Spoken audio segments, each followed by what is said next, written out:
جب رزق تنگ ہونے لگے صدقہ دے کے رب سے کاروبار کر لو، صدقے سے تمہارے رزق میں اضافہ ہوگا۔ یہ رب کا وعدہ ہے اور اللہ کے وعدے جھوٹے نہیں ہو سکتے۔ رزق کی برکت کا ایک اور بہت بڑا ذریعہ النکاح ہے۔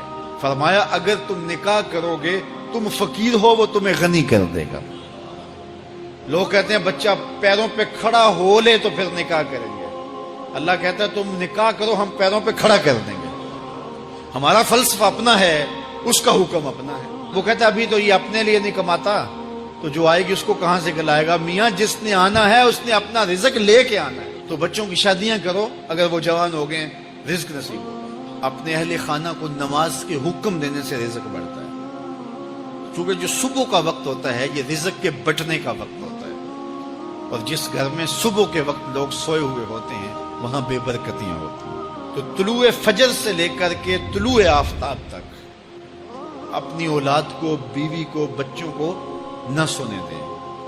اس وقت رزق بٹنے کے لمحے ہوتے ہیں۔ کثیر دعائیں مانگیں، تلاوت کلام مجید پڑھیں، اور نماز فجر مرد حضرات مسجدوں میں جا کے باجماعت ادا کریں، اور گھروں میں جو ہے وہ بیٹیاں بہنیں مصلے بچھا لیں، تو اللہ کی رحمتوں کا نزول ہوگا۔ اب ایک حدیث میں رزق کے اضافے کا ایک اور نسخہ ارشاد کیا گیا۔ میرے حضور نے فرمایا جو شخص یہ چاہتا ہے کہ اس کے رزق میں برکتیں ہوں اور اس کی عمر میں اضافہ ہو، تو وہ اپنے رشتہ داروں کے ساتھ سلوک اچھا کرے۔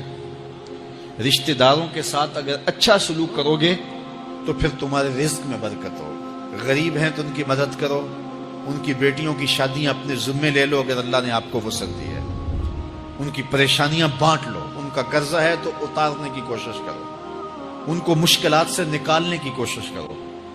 تم ان کو مشکلات سے نکالو گے، اللہ تمہیں مشکلوں سے نکالے گا۔ تمہارے رزق میں بھی برکتیں ہوگی اور تمہارے مال میں بھی برکتیں ہوں۔ فرمایا بہتر صدقہ وہ ہے جو ناراض غریب رشتہ دار کو دیا جائے۔ اگر وہ پھنس گیا ہے، مجبور ہے، ناراض ہے، تو اس کو اگر دیں گے تمہارا نفس اس میں شامل نہیں ہوگا، تو یہ افضل صدقہ ہے جو ہر صورت میں قبول ہی قبول ہے۔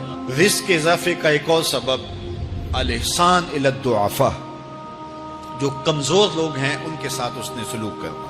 الانفاق علی طلبۃ العلم، طالب علموں پہ خرچ کرنا، یہ بھی رزق میں اضافے کا سبب اور ذریعہ ہے۔ وہ حضرت بابا فرید نے کہا نا، چھٹا رکن دین کا روٹی ہے۔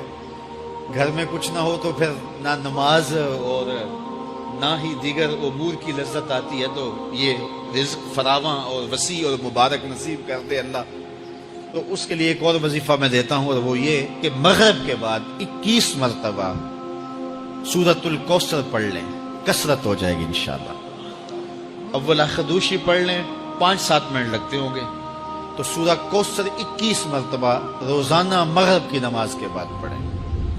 اور اگر بہت زیادہ مسائل ہیں تو ہر نماز کے بعد پڑھ لیں، تو انشاءاللہ آپ دیکھیں گے کہ گھر میں برکتیں اترتی محسوس ہوں گی، انوار کا نزول ہوتے محسوس کریں گے۔ تو یہ وہ رزق کے اسباب ہیں، اگر ہم اختیار کر لیں تو ہم اللہ کی خاص رحمتوں کے حقدار ہوں گے۔